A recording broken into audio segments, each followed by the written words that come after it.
مرحبا، شلونكم حبايب قلبي؟ إن شاء الله بخير. طبعا أول شي حبيت أشكر المشتركين الجدد، وأشكركم على دعمكم كلش هواية. طبعا أنا يعني كلش فرحانة لأن من البارحة لليوم صعدت تقريبا من 164 مشترك إلى 450، وهذا الشي يعني كلش فرحني. وأشكركم لأن دعمتوني ووصلتوني لهذا العدد من المشتركين، وإن شاء الله أقدم لكم أشياء تحبوها وتفيدكم يا رب. هسه ندخل بالموضوع. شنو الشيء اللي خلاني أحكي بهيج موضوع؟ اليوم من قعدت الصبح، أول شي فتحت الفيس، صفحت شوي بالفيس، فشفت منشور شد انتباهي يعني. وصحيح هي قصة يعني طويلة، بس يعني قريتها كلها. هي بنية، أنا راح أحكيكم باختصار يعني شي مختصر. بنية ناشرة بأحد الجروبات يعني الخاصة بالبنات، قايلة إنه أني خريجة وما ناقصني شي ومتزوجة وحالتي المادية زينة، يعني سواء أهلي أو زوجي نفس الشي، والناس يعني شوفني إنه أني حلوة شكلي مقبول وهيج. بس أنا أبد ما يعني أشوف نفسي، ما عندي ثقة بنفسي، ما أعرف ليش. وحاولت إنه أعالج هذا الشي بس ما عرفت شلون أعالجه، فطالبة مساعدة من البنات. بصراحة أنا ما تركت لها تعليق، بس قرأت المنشور وطلعت من الفيس. فحبيت إنه أفيدكم بهيج موضوع. يعني الثقة بالنفس، شلون نقدر نثق بنفسنا؟ وشنو الأشياء اللي لازم نسويها وشنو الأشياء اللي لازم نبتعد عنها؟ أول شي الثقة بالنفس، أول شي لازم نحب نفسنا مثل ما إحنا، إيجابياتنا وسلبياتنا.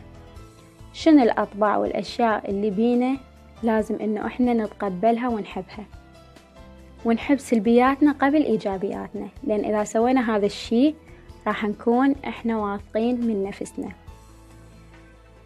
بس مو معناها إنه شغلات سلبية بينا، شغلات مو زينة وتأثر على شخصيتنا إحنا لا لازم نظل عليها. يعني مثل شنو مقصود إنه بعض البنات أكو يحبن يقعدن يم هذا يحجن على ذاك، ويم الثاني كذلك نفس الشي، يحبن يحجن على الناس، على أي شخص، منافقات، فتانات من هيك شي.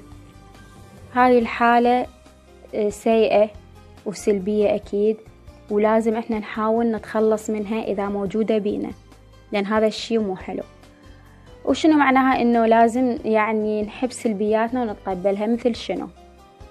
مثلا إذا كنت أني عنيدة أو عصبية، عندي عصبية أو هيك شي، يعني هاي الأشياء عادية، فإحنا لازم نتقبلها ونحبها.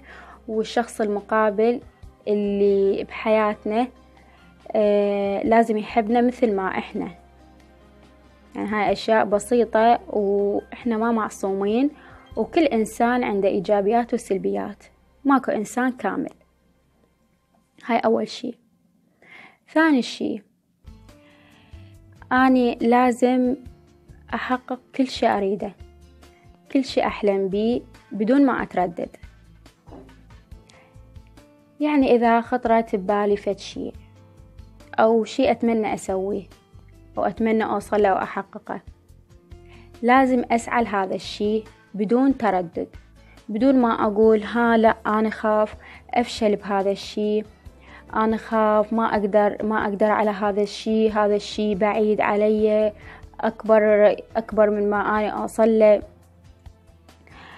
فلازم إنه ما يكون تردد بأي شي أنا أريد أسويه وبدون أي تفكير، وأكون أنا واثقة من نفسي إنه أني أقدر أحقق هذا الشي، أشوف نفسي إنه أني أقدر أوصل لهذا الشي، وهذا الشي مو صعب علي.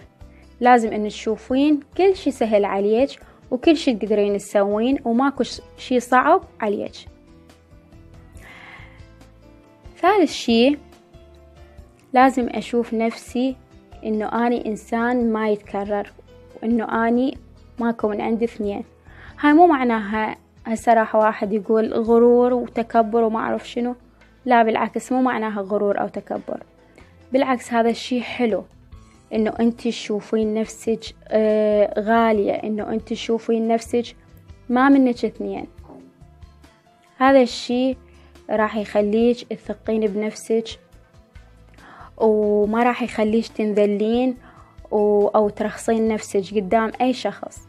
إذا هذا الشي بيك موجود، حتى الأشخاص اللي داير مدايرك راح يعرفون قيمتك شنو أنتي، إذا أنت شفتي نفسك بهذا الشي.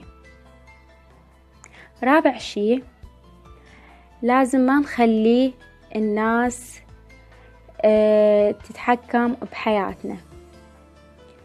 يعني لا تخلي حكم الآخرين عليك هو المبدأ اللي تعيش عليه أنت، لأن الناس بطبيعتها كل شي ما يعجبها وما يقبلون على كل شي. فإحنا إذا نظل ورا الناس ما راح نقدر نتقدم أي خطوة بحياتنا.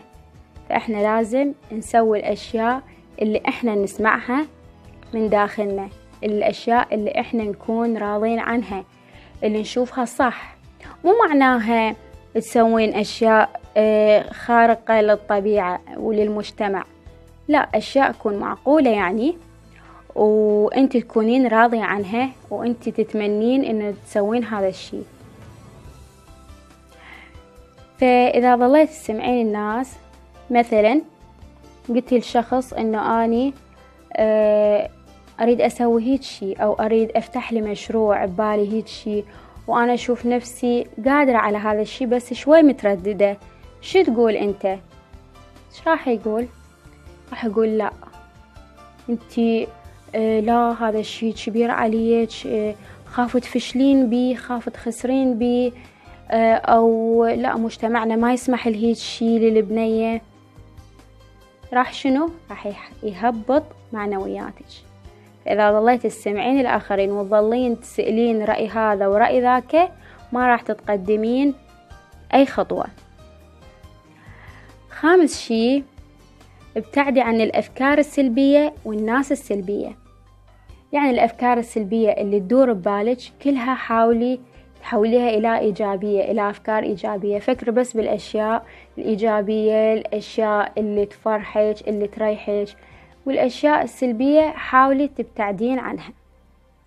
والأشخاص كذلك، أشخاص سلبيين بحياتنا دائما معترضين على كل شيء، دائما ما يرضون بكل شيء، دائما يشوفوننا إنه إحنا فاشلين، إنه إحنا غير قادرين على تحقيق أي شيء أو تقدم أي خطوة، أو البنية ما يصير هيك تسوي.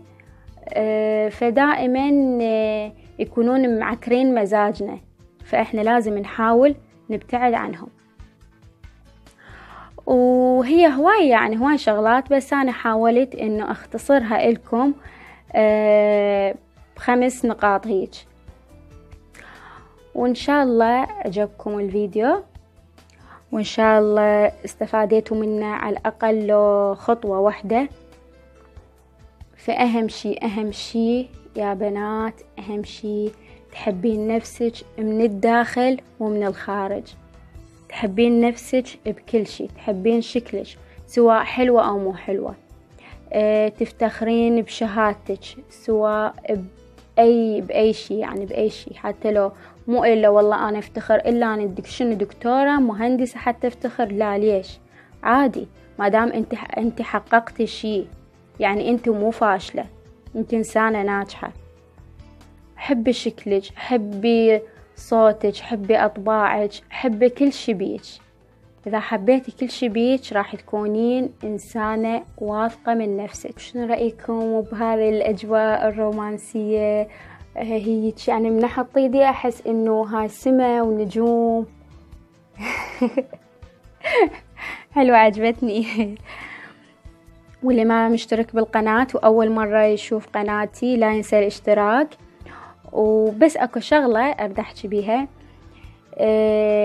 يعني أشوف عندي عدد مشاهدات هواي بس اللايكات على الفيديو قليلة. ليش؟ يعني كل شخص يدخل يشوف الفيديو خليه يضغط لايك، يعني ما راح يخسر شي.